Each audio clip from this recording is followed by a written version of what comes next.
I'll never forget, the mum came in and she was like, "Are you singing?" And I said, "Yeah." And they were like, "They can't hear you." And I was like, "You don't know that to start with. And Yeah. second of all, if you was laying about all day and you had people coming in, shifting you about, wandering around your room, would you want to lay there in silence, or maybe lay there and listen to someone that thinks they've got an all right voice?"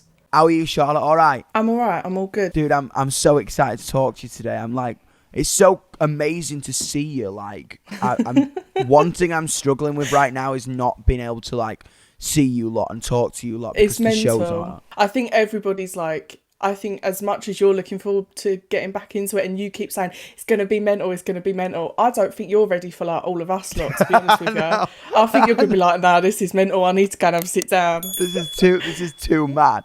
So, you recently graduated as a nurse in January, I and did. you are about to start your first job as a fully qualified nurse. Next week. Did you always know you wanted to be a nurse when you were younger? I've always gone between three, which was I was either going to be a nurse, and I've always loved children and I've always really been like a maternal person.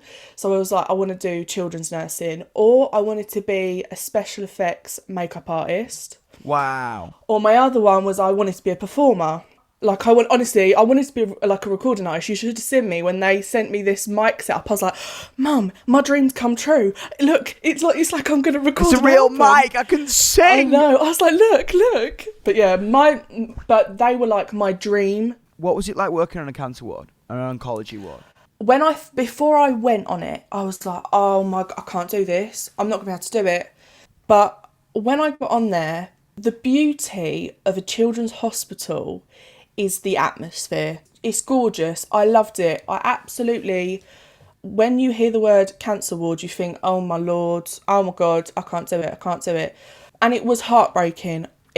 Day by day, it was heartbreaking. You get to know these children, you get to know their families. And on that ward was when I lost my first long-term patient. Wow.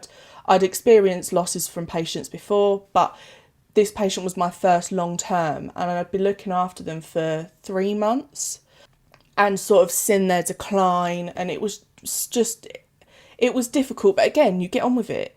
Your job is to look 100%. after them, so you get on with it. And they became comatose, and this sounds ridiculous, but I used to sing to them all the time. And at the time, again, it was Lewis, and my song, there's 2 songs off his album that I know front to back, inside out, which is obviously Somebody Loved, but the other one is Forever, and I adore that song. But I would always sing it to them.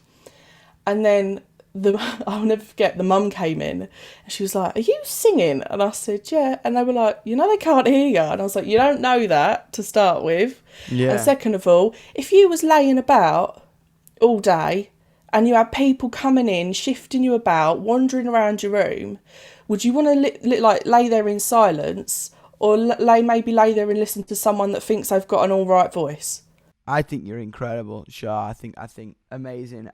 I hope that you are singing to your patients for the next 80 years, and I hope, to put it this way, if I was in hospital, I want you to be my nurse, because I think you're brilliant, honestly.